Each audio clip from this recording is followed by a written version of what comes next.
way up high, and the dreams that you dream of once in a lullaby. Oh, somewhere over the rainbow, bluebirds fly.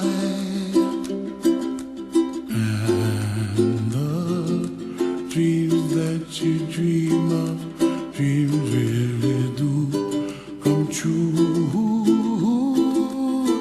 Ooh, someday you wish upon a star, wake up where the clouds are far behind. Be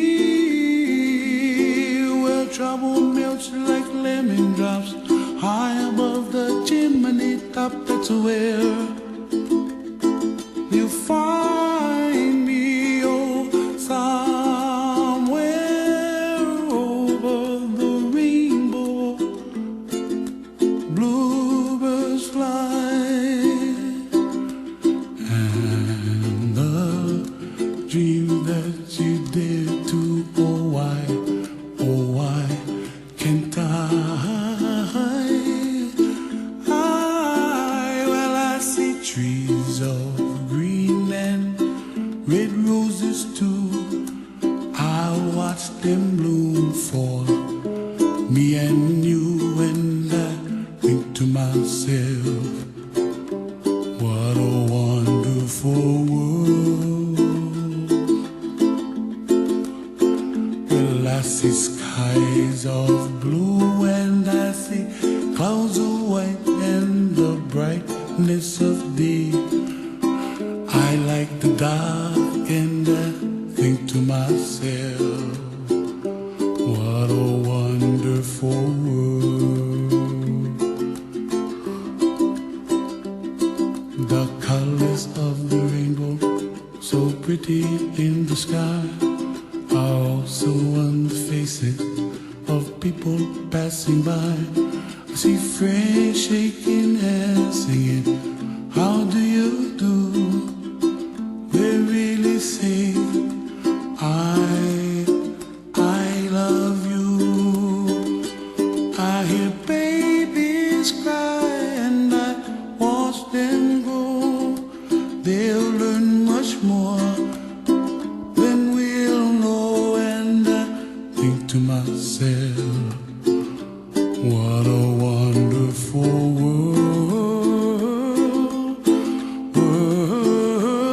Someday I wish upon a star, wake up where the clouds are far behind. Be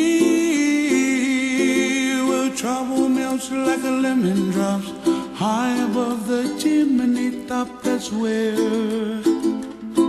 you find me, oh, somewhere over the rainbow, way up high, and the dreams that you dare to, why, oh, why can't I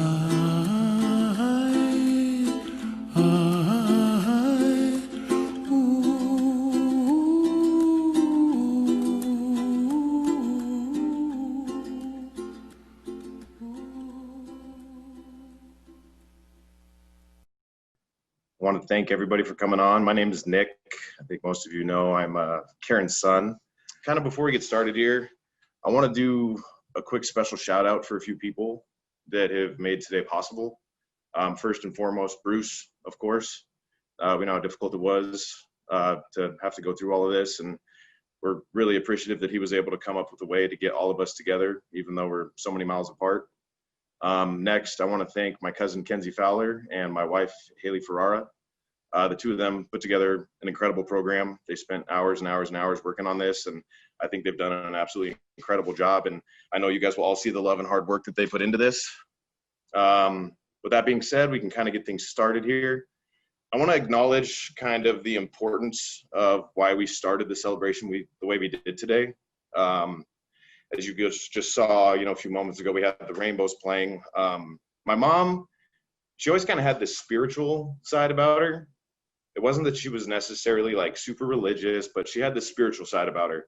And she cared so much about symbols and feeling connected to people, even when they weren't standing right in front of you.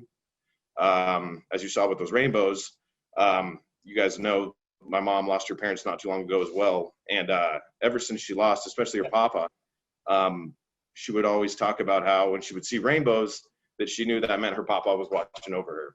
And it was just so important to her. And she constantly wanted to make sure that we always recognized that when there was a rainbow in the sky, it meant her dad was watching over her. And as well, I think you saw that we started this promptly at 11:11 today. My mom would like to refer to that as picket fences. And picket fences is the lifelong story of my mom and her dad as well, that anytime you would happen to look up at the clock and it showed 11:11, he would point it out and call it picket fences. And it was almost scary how often he could always do that. And that translated over into my mom really well. She followed directly in his path with that. And anytime she looked at the clock and saw 11:11, she knew that that meant picket fences and that her papa was watching over her. And, I never realized like why these everyday occurrences were so significant to my mom. Not really until now, where I've started to value these like everyday symbols and occurrences in my everyday life. Right after my mom passed, Bruce said to me, like, don't worry, you're going to see a ton of her. I guarantee it. She's going to be all around you. You just got to keep your eyes open. And I wasn't sure how it was going to happen, but I knew I would see it when it was time. And honestly, the next day, sure enough, for whatever reason, we had this beautiful monarch butterfly in our backyard. And there was never any significance to this before my mom's passing. But this monarch butterfly all of a sudden started showing up in our backyard. And it's been with us pretty much every single day and seems to show up about everywhere we go. If we're on a bike ride, we're on a walk, we'll get this beautiful monarch butterfly by us. And I've realized that that's now how my mom is making sure that I know that she's with me everywhere I go. And I'm grateful that my mom was able to kind of teach me how to make these connections, especially because now I see her more than I ever did before. I live in another state, so having her here with me every day now as this monarch butterfly, I've really learned to accept the symbolicness of these symbols in my life every day. So anyways, today we're here to celebrate the life of my mom. You all knew how much she loved to celebrate. In fact, that's probably the best word to describe her, a celebration. If anybody's ever had some sort of special event going on in their life, you knew damn well my mom was going to make sure it was celebrated. No matter what it was, she put every ounce of effort into making sure it was going to be the most beautiful celebration it could be. In fact, all of us have been brought so much closer together throughout our lives thanks to the celebrations my mom would host, along with Bruce, of course. And she knows how to bring people together better than anyone I know. She was old school with it also.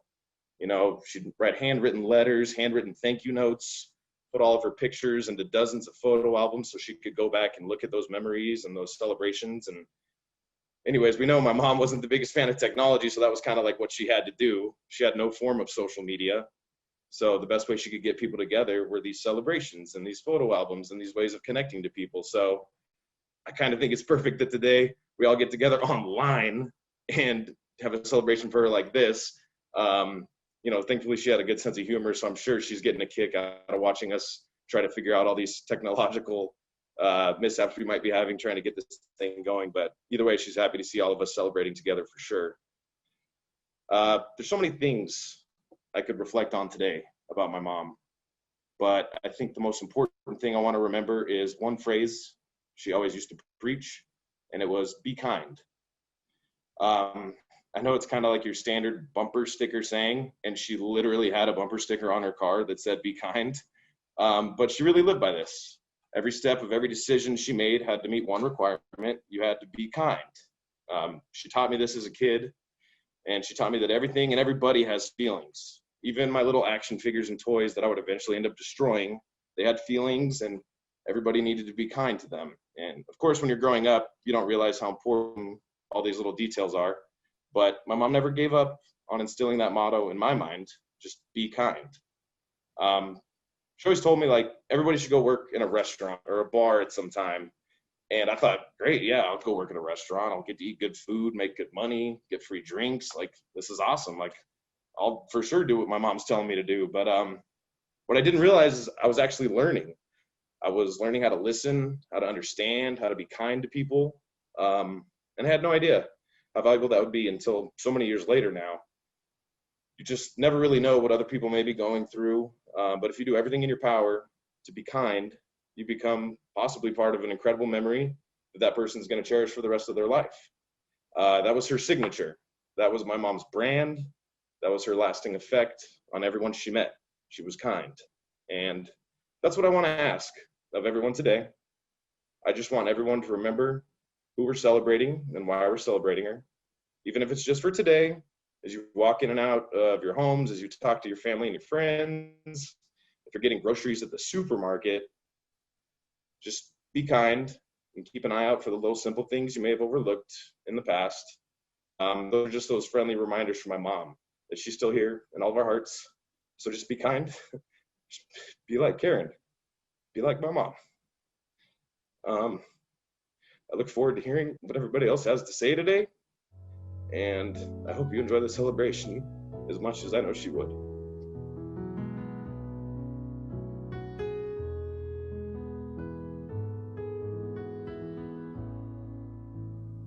I take this to mean that it's my turn to speak, and I really appreciate the opportunity to do this. Most of you probably know that Karen was raised in rural Arizona. That makes her unique by definition. I always saw that in her and all the many things that we worked on. She is a wonderful spirit, and she had a big heart. And Bruce says she loved you dearly. And Nick, she loved you very much, and she was very proud of you, and for good reason, I might add. And I heard many of those reasons many times. And Nick, one of the things that your mom did is that she, together with Denise Lundeen, created our Law Day celebration. It's an annual event that's recognized across the state. It's a wonderful thing. Of course, we weren't able to do it this year, but I think that next year it will begin again. We'll continue on for many years. One of the things that I liked about it best is that it included students. We would have a theme every year, and the students could write an essay or submit a poster, graphic arts, and there was one particular poster out of the hundreds and that we saw, and your mom really wanted me to have that. And Nick, I believe it's your poster. And I don't know when it was. I don't know what the theme of the Law Day was. I can say it was many years ago.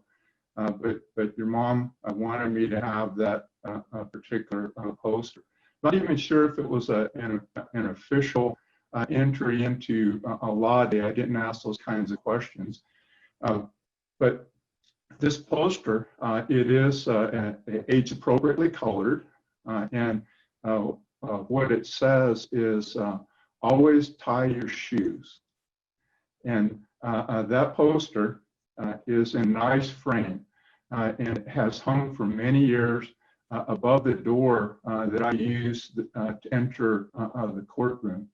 And I think of you, I think of your mom when I see that poster. And what that poster says to me is to remember the basics, remember why I'm there. To be fair, to be patient, and as you say, to be kind. And that's what that poster tells me, and I see it every day, many times a day. And that's the way your mom did things. She would put things in place to encourage people to be better, to encourage people to do the right thing. And in that way, her spirit very much continues to be a part of our court. And in conclusion, Bruce, Nick, I want to sincerely thank you for sharing Karen with us. And I really appreciate the opportunity to be a part of this.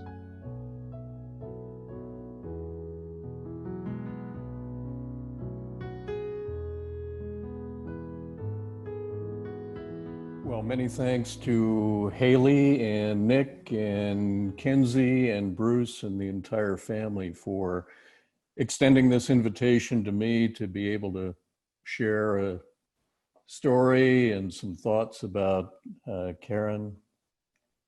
You know, one of the ways that you can really get to know somebody is when you work for them.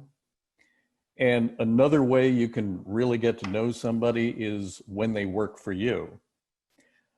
My name's Wally Hoggett, and many of you know that I was the last presiding judge that Karen worked for when she was the Cochise County Court Administrator. She was originally hired as court administrator, and she worked the longest for Judge Matt Borowick, who lured her down here from Pima County. And after Matt retired as presiding judge, he stayed on the bench for a while, but after he retired as presiding judge, Karen continued to work as court administrator for Judge Steve Dessens when he was presiding judge, and then for Judge Tom Collins when he was the PJ, and finally, she worked for me. I was her fourth and her final PJ in Cochise County. Now, the story that you're going to hear is true. The names and some of the details have been intentionally left vague and obscure for necessary reasons. I became PJ in January of 2007. When I started, I inherited an ongoing issue which required intense negotiations between and among, a lot of people, a lot of players, the lower court judges, our superior court staff, and a lot of others. Now, I did inherit the job, but I signed on to it. I agreed with it. The whole thing that we were working on was absolutely critical to our eventual ability to provide more security to protect the local justice courts, which up until then had not had full-time security in many of the JP precincts. Now, work had been done, a lot of work by Tom Collins, my predecessor. Work had been done, a lot of it by Karen when she was working for Tom.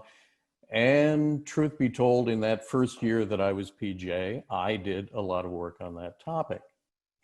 And roughly about the end of my first year as PJ, we were ready to present the whole package to the Board of Supervisors for the board's approval.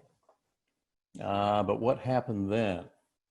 Well, all of the presiding judges throughout the state suddenly got a directive from the head of the statewide administrative office of the courts saying that, hey, on that topic that you're working on, you can't do anything, so please stop. Why did we get that? Well, that was never completely clear. I doubt that the powers that be in the administrative office of the courts wanted specifically to throw a monkey wrench into Cochise County's machinery. I suspect that what we were doing and what some of the other counties may have been doing probably interfered with something that another county wanted to do, and that other county had a longstanding tradition of being able to call the shots in things like that. I won't identify the other county except to say that its initials are Maricopa. But obviously this statewide edict that we got telling us to stop imperiled a critical project. I received it. I got on the phone. I argued with the higher ups in AOC, the administrative office. No luck, no dice. My argument was going nowhere. I ended up drafting an email to the big boss, telling the big boss that I just couldn't betray all of those who had counted on me to move our project forward. I told the boss that I understood she had the right to have all of her presiding judges follow statewide policy, but in good conscience, I could not undercut everything that Tom Collins and Karen Ferrara and all the JPs and I and everybody else had worked for all that time. And so I said something along the lines of, if you want to fire me as PJ, you may. I invited Karen up to read the email before I sent it. She read it, she shook her head, and she made it clear to me that she thought it would end my stint as PJ. I told her, Karen, it's been nice working with you, and then I hit send. The next day, almost exactly 24 hours after I sent that email, I got a call from the big boss. She said, no, I wasn't fired. No, I wasn't being asked to resign. And no, she didn't want me to resign. And not only that, I could go ahead with our project here in Cochise County. Now, I have to say, I don't really know exactly what happened in the 24 hours between my email and that phone call. Maybe nothing. But I don't think nothing happened. I think something must have happened, and I can guess, based on the standard practice, what actually happened. Somebody must have talked to Karen in the interim, and I can guess what was said. She must have gone out on a limb for me. That's the only explanation that makes any sense. They called her, or she called them, or both, and she must have convinced them to give me the green light. You see, the powers that be wouldn't have done it for me. PJs, I have to tell you, PJs are a dime a dozen. They can be replaced at the drop of a hat. But a good court administrator is worth her weight in gold. Worth more than her weight in gold, really. The powers that be wouldn't have given me the green light to go ahead just because I asked, but they would have done it for Karen. Karen, you know, I did try to thank you for what you did for me, but I'm afraid I was kind of awkward about it. And anyway, you didn't really acknowledge that you had done anything, but you did. So Karen, thank you. Thank you for that. And thank you for being and doing so many other things that I don't have time to mention. Thanks for always being a friend. Thanks for your wit and your good humor. Thanks for the fact that you always cared about your job, and thanks for the fact that you always cared about the rest of us. Rest in peace, Karen, and always tie your shoes.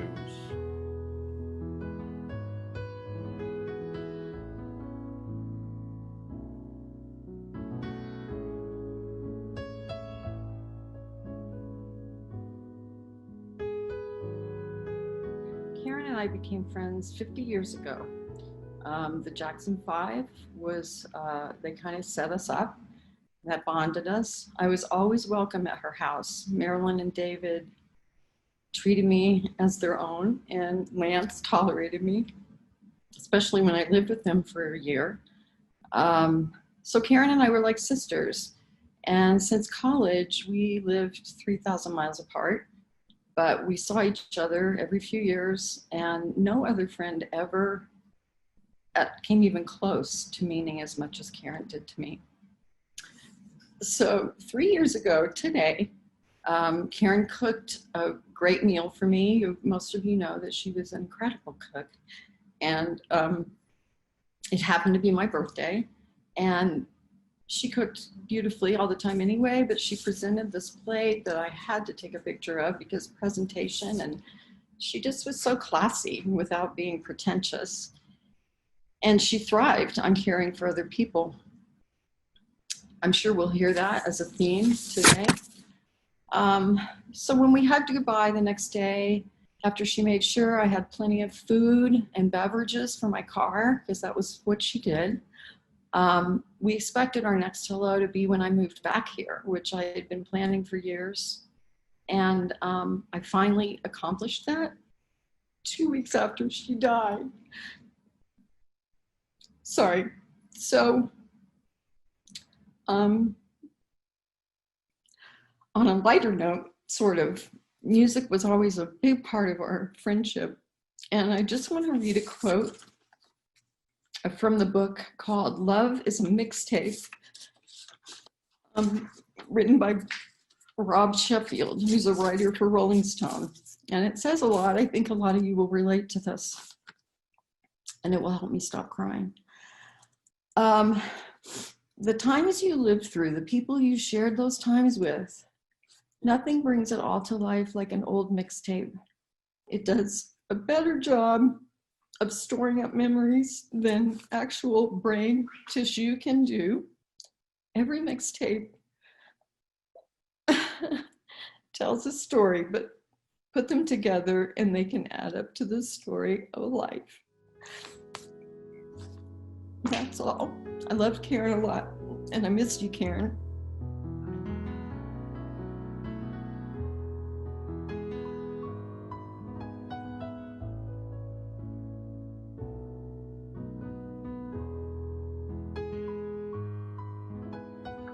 Okay, listen, Karen, I'm talking to you.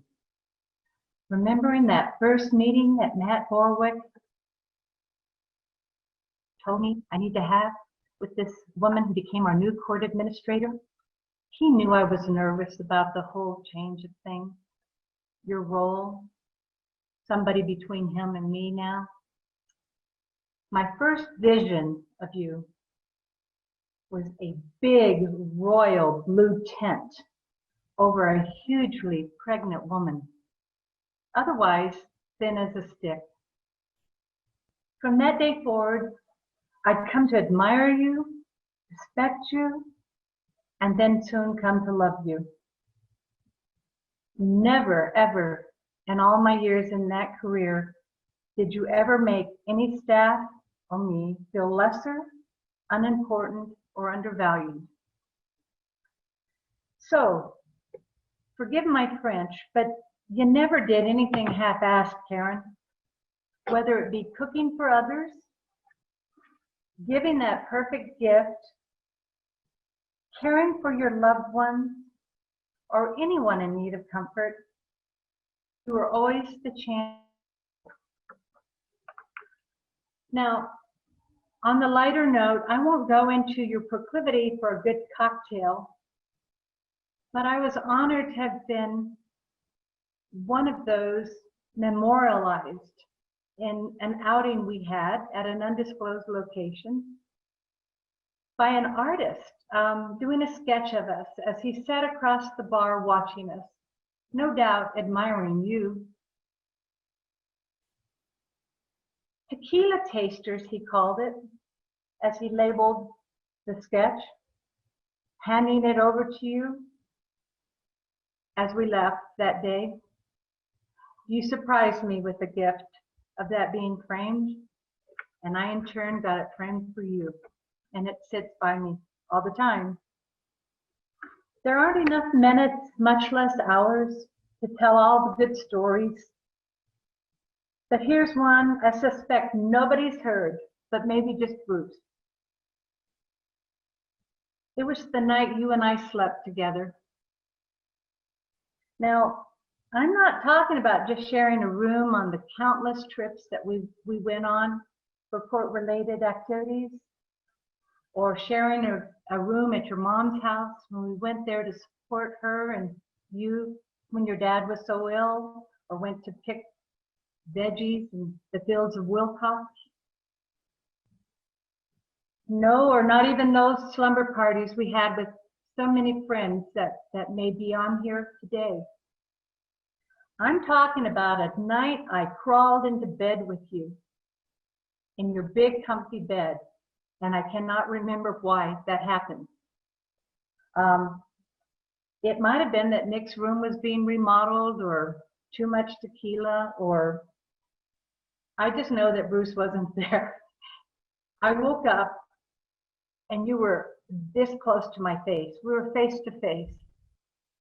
And all you could do was just grin that you always grin.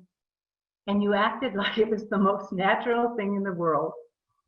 We laughed for years to come over that. And we do have to admit, I probably thought you were red. I tell that story because it just seems that it speaks to our love and affection for each other.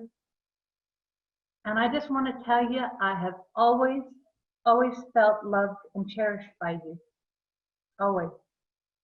And I think that's the gift that you gave so many of us, that assurance that we were loved by you. I would like to tell all of Karen's friends gathered here today, Janet, I know how much you meant to her, all of the others, that I'm truly honored to have spent time with you as well, getting to know you through Karen, our amazing friend. And to Bruce, Nick, and Lance, and all her beautiful family, thank you for sharing her with me. I love you, Karen.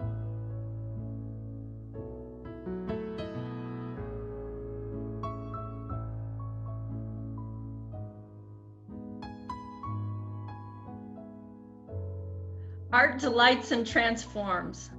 Art heals. Art was a large part of my working relationship and friendship with Karen over 27 years. Whether it was judging student art and essays for the court's Law Day contest, discussing textiles, the Victorian language of flowers, books, Frida Kahlo, music, or Netflix binging, Karen and I would crackle with synergy as we shared our discoveries. When I learned she was hospitalized, I knew I had to rush art out to her. I mailed to St. Mary's, no room number, a card with a Frida portrait and the poem Remember by our current US Poet Laureate, Joy Harjo. It didn't make it to her. So today, in memory of our friend Karen, for my healing journey, and perhaps yours, is remember.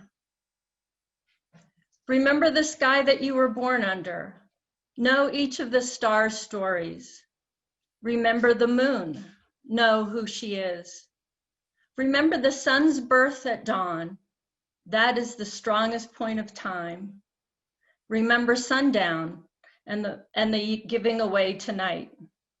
Remember your birth, how your mother struggled to give you form and breath. You are evidence of her life and her mother's and hers. Remember your father. He is your life also. Remember the earth whose skin you are. Red earth, black earth, yellow earth, white earth, brown earth. We are earth. Remember the plants, trees, animal life who all have their tribes, their families, their histories too. Talk to them. Listen to them. They are alive poems. Remember the wind. Remember her voice. She knows the origin of the universe. Remember you are all people and all people are you. Remember you are this universe and this universe is you. Remember all is in motion, is growing, is you. Remember language comes from this. Remember the dance language is, that life is. Remember. Thank you.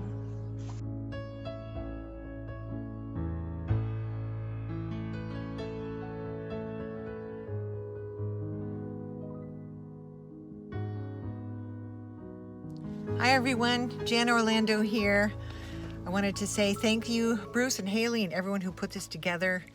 I'll always be grateful that Paul and I got to see Karen and Bruce when we visited Arizona in February. I'll always regret that I didn't explain to her all that she means to me. We have peace signs all over the house, of course, that she's given it to us over the years, and they're a daily reminder of Karen. Paul and I met Karen 25 years ago when we moved in next door, and of course she invited us for dinner. Everything's going well until somehow food fights came up in conversation. Nick perked up and became interested right away, and Paul was only too happy to demonstrate what a food fight was. Nick was delighted, I was mortified. Karen just took it in stride with her unfailing sense of humor. Lucky for us, Karen never stopped inviting us for her delicious dinners. So Nick took to coming over sometimes after school. One afternoon, it was hot, we were tossing a ball around. I asked if he wanted to take a break. So we sat on the curb outside and we each ate an apple. When he was done, he stood up and threw the core with all his might straight up into the air. I asked why. He looked at me as though that was a silly question, but he replied, "Well, how else do you think everyone in heaven gets their stuff? I'm just not big enough yet to throw it high enough for it to get into heaven. But I will someday." Thanks again, Bruce. Love you all. Bye.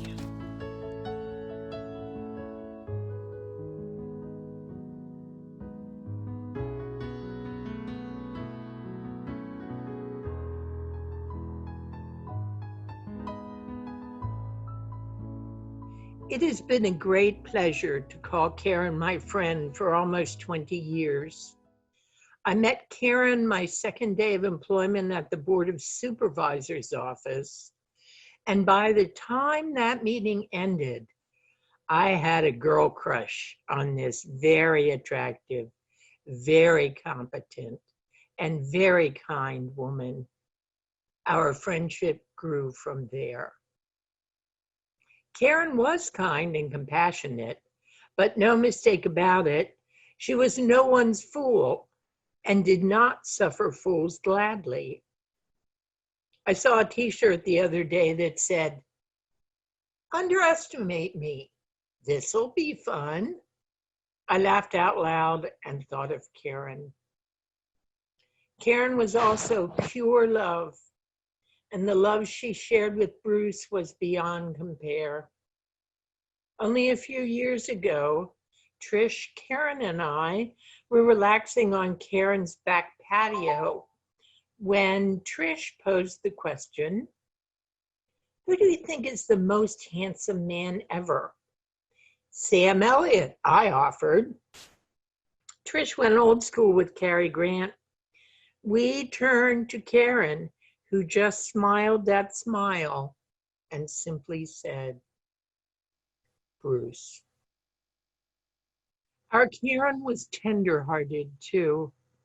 Her empathy and compassion often brought her to tears, even as she watched the news.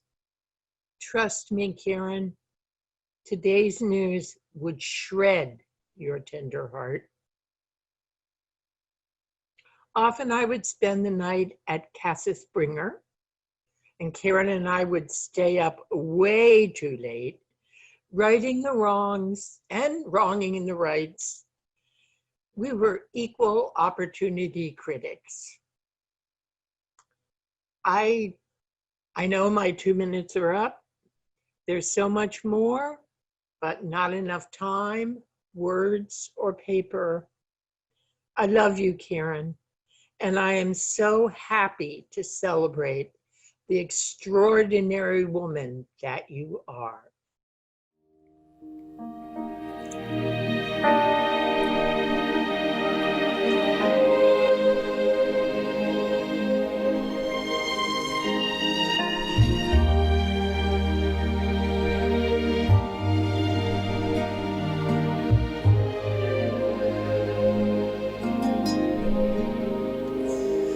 Smile, though your heart is aching. Smile, even though it's breaking. When there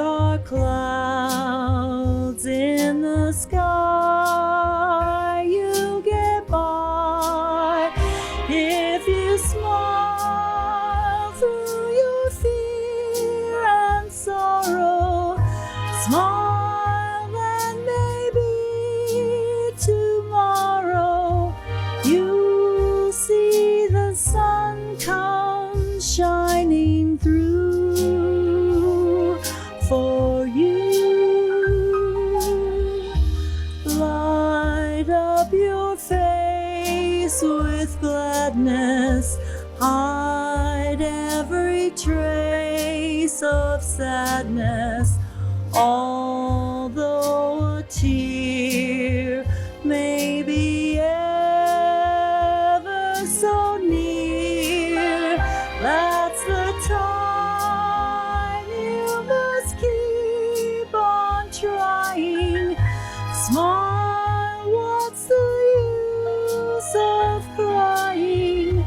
You'll find that life is still worthwhile if you just smile.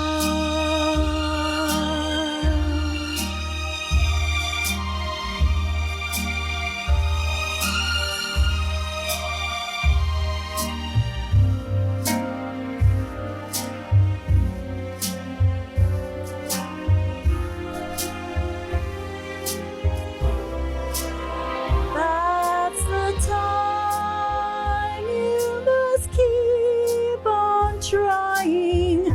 Smile, what's the use of crying? You'll find that life is still worthwhile if you just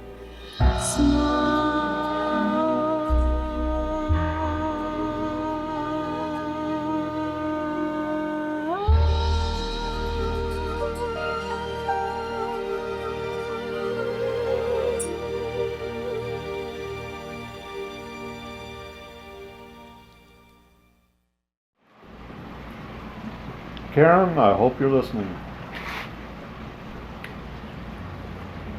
You were a very caring, loving woman from the time I met you. I hope everything is going better for you in your new life. Blondie, I'm the same person that you meet 32 years ago. I love you, respect you, and I hope wherever you are, ask for my mercy. I love you, Karen. I began working for the court back in January of '96, and while I had not met Karen on my interview panel and she wasn't present on my first day of work, I was meeting my coworkers, and I met Judge Borowick, who stopped me and said, "Oh, you're going to work for Karen." And I said, "Yes, sir, I am, and I'm really excited to meet her."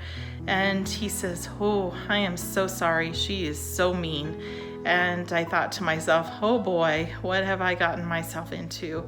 But little did I know that I would soon meet the person that would become one of my closest friends in life, as well as my mentor at work. Karen really was one of the most kindest, generous people that I have known.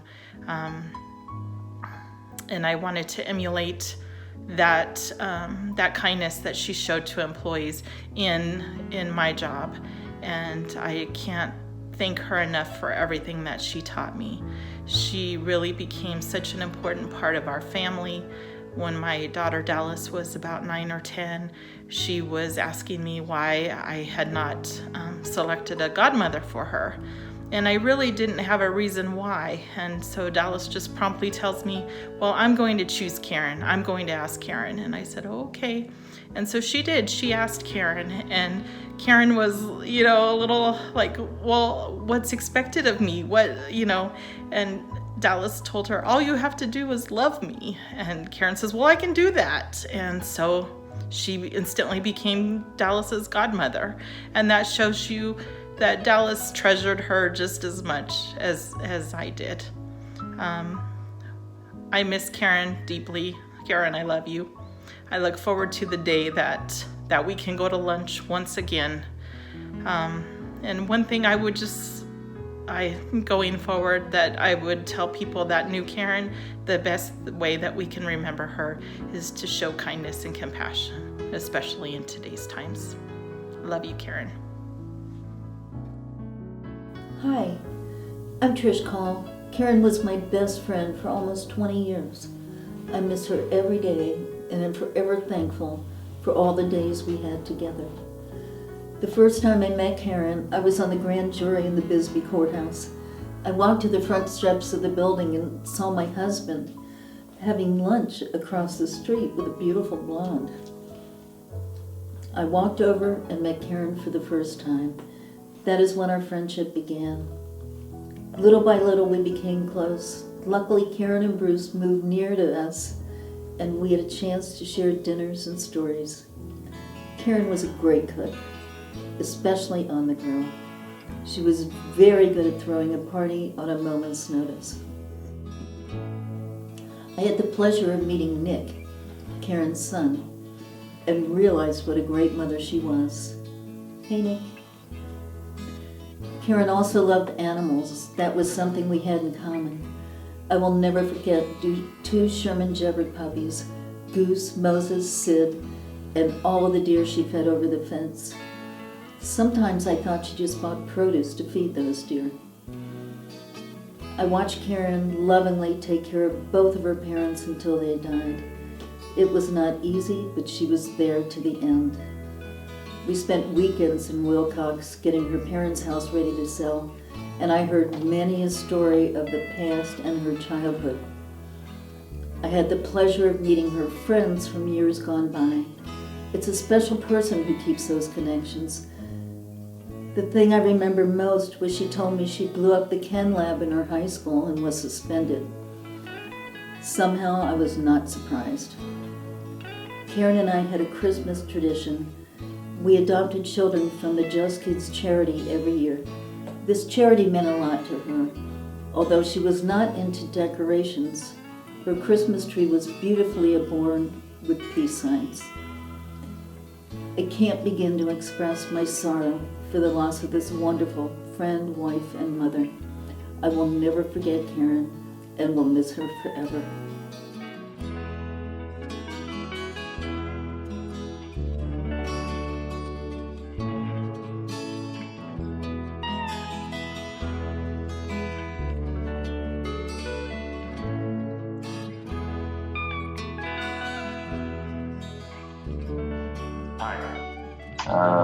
Little talk about Karen this morning, but she was born in Lubbock, Texas in 1960, and no doubt that she's always going to claim Texas and have a little bit of Texas in her. She was 16 months older than I am, and unfortunately she reminded me of that for almost 59 years. We lived in a small town of Rawls, Texas, next to Sissy and Raymond, and they were like a third set of grandparents to both of us. Karen used to practice her Texas drawl sitting on Sissy's lap, and that was one of my memories of her very early childhood. And as you know, Karen could imitate our mom and her Texas accent on a moment's notice, and she loved doing that. Sissy's son, Larry, worked like an older brother to Karen and I, and I'm sure they're watching today. And that's one of our links back to Texas. But our parents loved Texas and wanted to start something new, and they moved out to southern Arizona when Karen was about 6 years old. And I remember Karen once referring to that as the Wilcox Gold Rush. I'm not sure there's any gold in Wilcox, but it's certainly a great community. And there were about 10 families that moved out here from the Lubbock area, from Levelland, Muleshoe, Rawls. They all came to Wilcox, Arizona in a few years around 1965, 66. The Hintons, the Fuels, the Bowdens, Dunlaps, Moses family, Ayers, Jamersons, that was just to name a few. All these families headed west, and we were one of them. But Karen, we didn't always agree on everything, but we did agree on a lot of things when we were growing up. But there's no doubt that we shared a special bond, and one that could really, truly only be understood when someone leaves. And May 3rd certainly cemented that bond for Karen and I. We grew up on a small farm, Kansas Settlement, about 26 miles outside of Wilcox. We had no phone ever on the farm and only had TV reception on Fridays and Saturday nights most of the time. And at that time, I remember Karen and I talking about we must be the most deprived kids on the face of the earth. But as we grew up, we realized that we were living in a little piece of heaven, and certainly it was.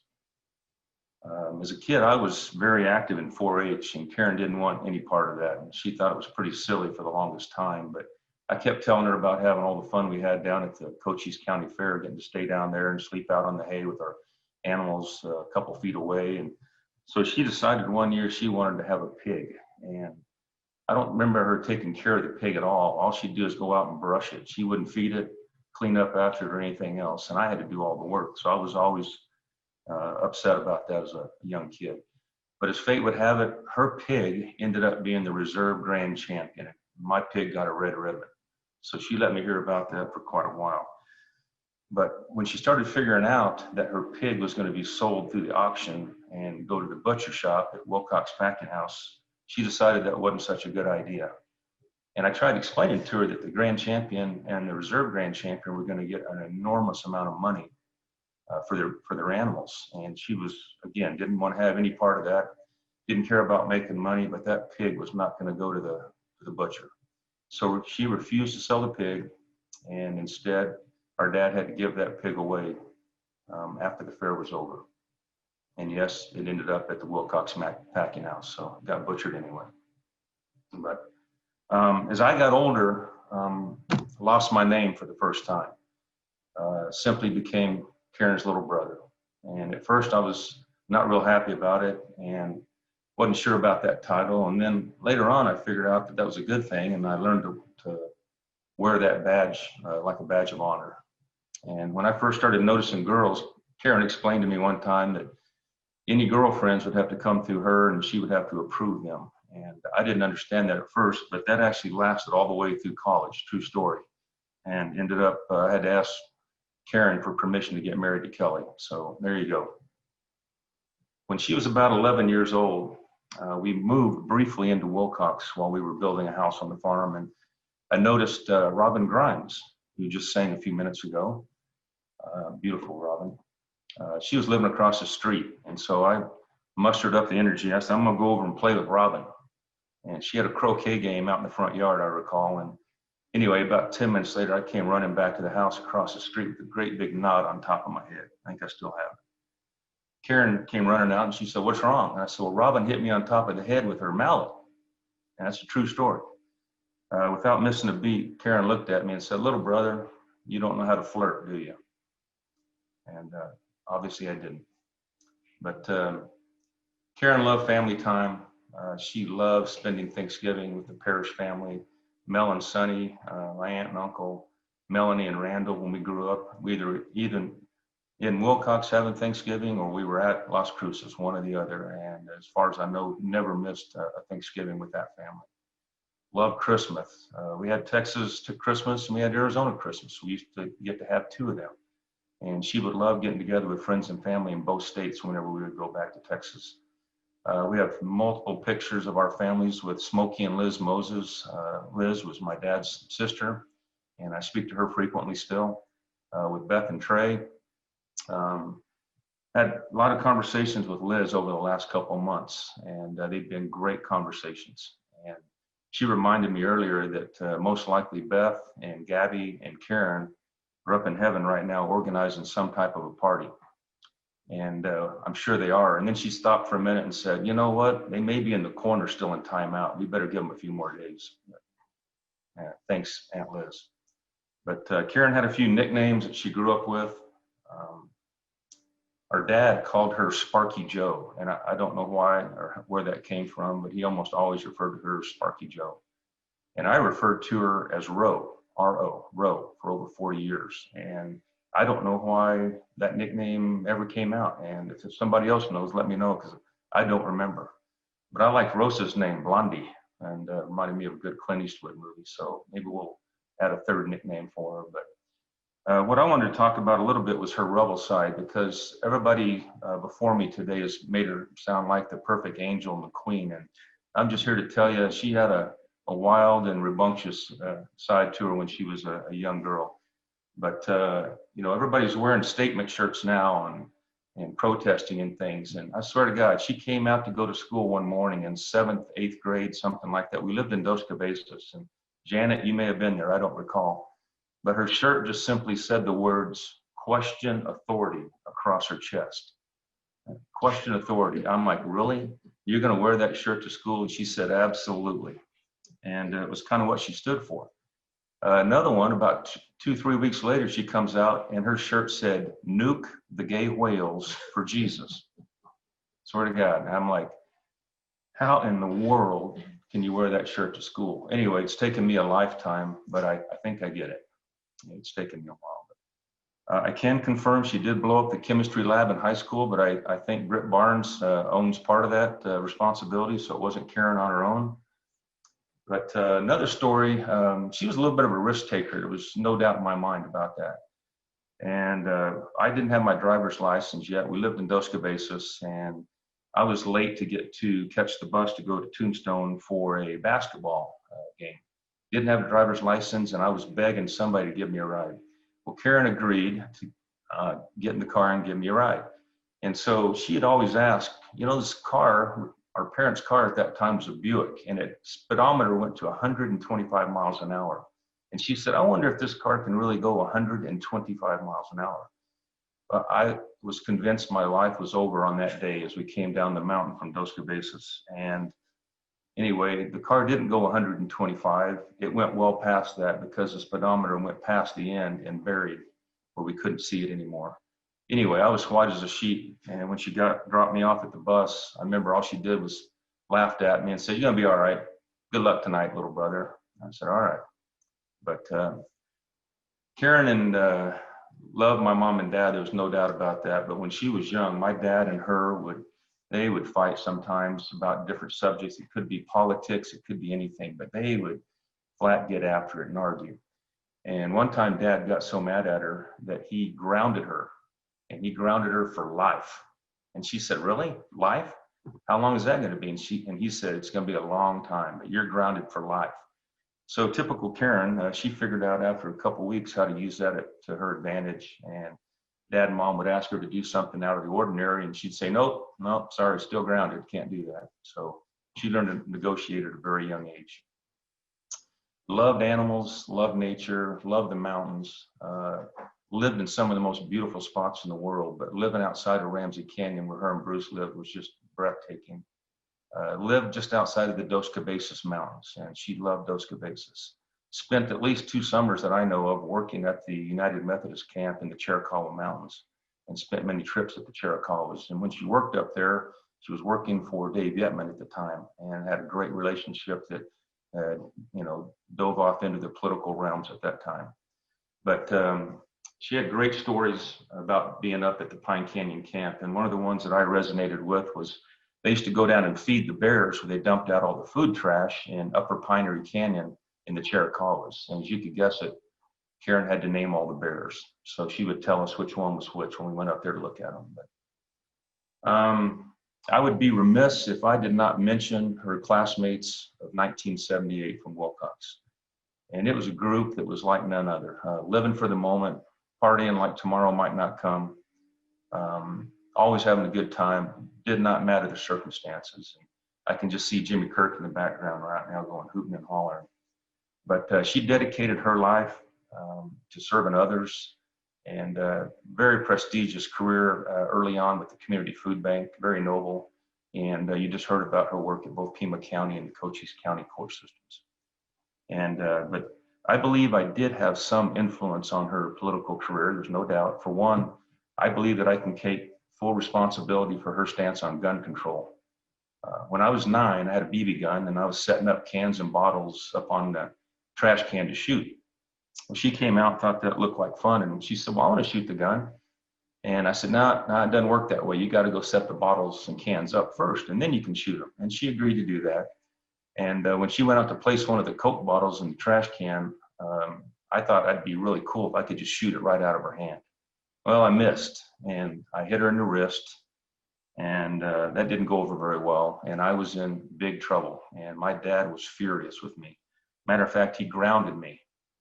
He grounded me for almost a week, So whatever I did wasn't as bad as what she did. So a few years after I got out of college, and by the way, wearing a U of A shirt on her behalf today, her and I graduated the same day from University of Arizona. But a few years after I got out of college, she was with Pima County court system at the time, and I was complaining about getting jury duty calls 2 years in a row. And I said, this process is broken. I don't know who's in control of it, but you've got to fix it. I'm an important person, and I don't need to be going to jury duty every year. This is crazy. So I don't know what happened. She just looked at me, rolled her eyes, and she said, I'll take care of it. Anyway, I never got another request until this last week. So as Nick says, there's going to be little signs that come along the way. But no doubt in my mind that Karen is using her power upstairs somewhere just to torment her little brother one more time. But yeah, I got to go to jury. But one of the things that came up when we talked about things and was mentioned earlier was Karen's ability to give a gift. And as both Kenzie and Maddie, Kelly and I's daughters will attest, Aunt Karen was the best gift giver ever. And she always came up with something. I failed miserably in that category, and for some reason she was outstanding at it. And all of her gifts always had meaning for whoever she was giving them to. And one of the things that we were trying to figure out, you know, why the 13th and why Bruce picked the 13th of September, but a happy anniversary to Karen and Bruce today, by the way.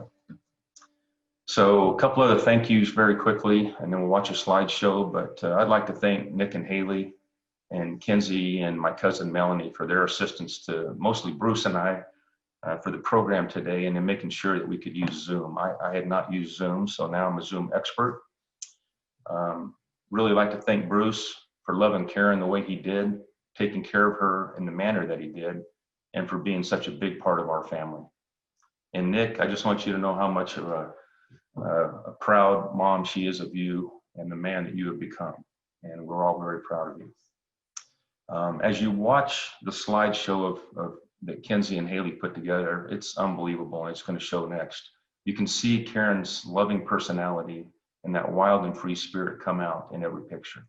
When I think about my older sister, I think about what she stood for, and she stood for a lot. I think about her ability to engage with all people, her strength in taking a stand, her character as a person, and that of being a lifetime giver. She had close friends from all walks of life.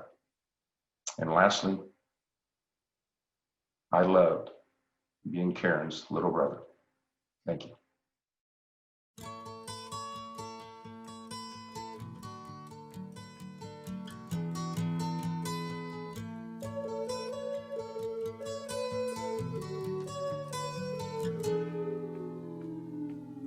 Here comes the sun, doo-doo-doo. Here comes the sun. I say it's alright. Little darling, it's been a long, cold, lonely winter.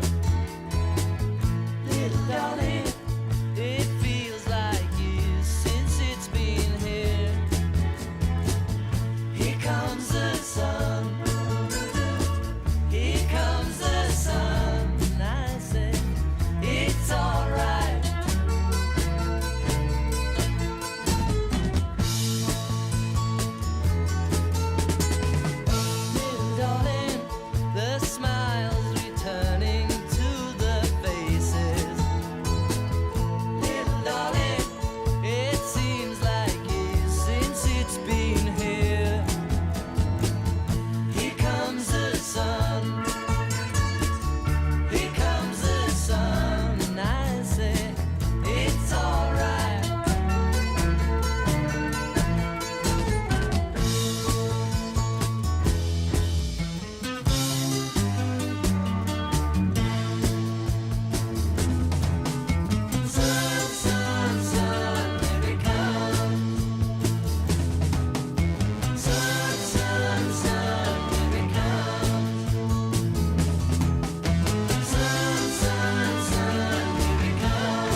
Sweetie, do you remember this big old rock? We were sitting on this big old rock when I asked you to marry me. We were also sitting on this big old rock when you said yes. On that day, I loved you with all of my heart. Today, sitting here again, I love you with all of my heart. And sweetie, I will always love you with all of my heart.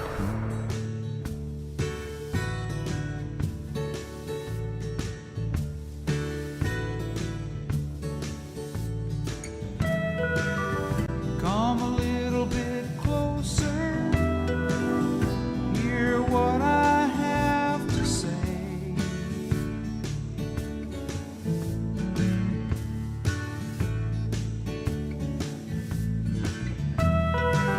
Just like children sleeping, we could dream this night away.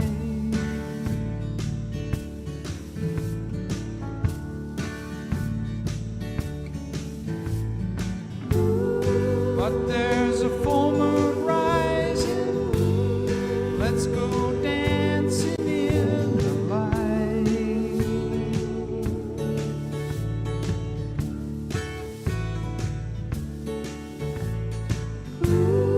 We know where the music's playing, let's go out and feel the night.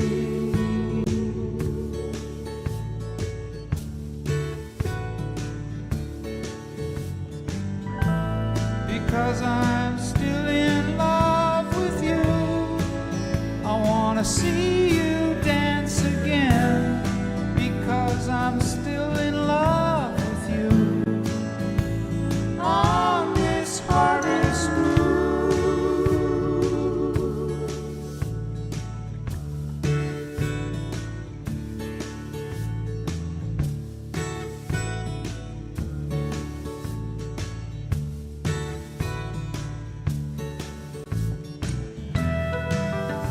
When we were strangers, I watched you from afar.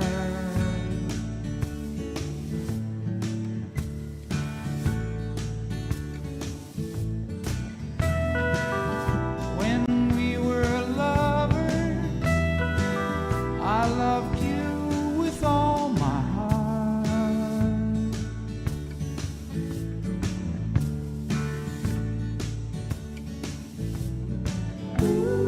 But now it's getting late, and the moon is climbing high.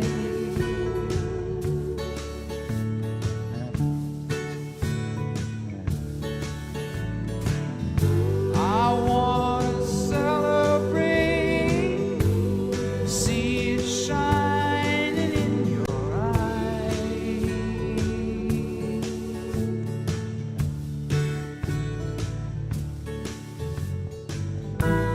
Because I'm still in love with you, I wanna see you dance again.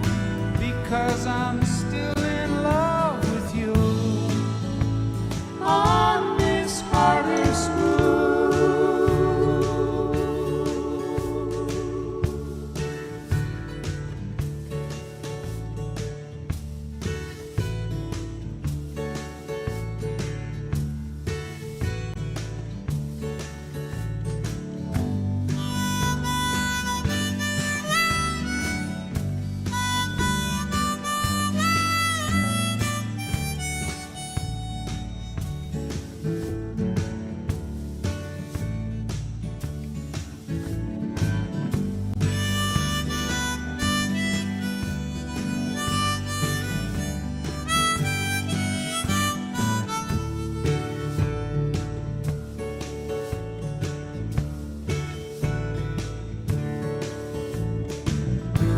Because I'm still in love with you, I wanna see you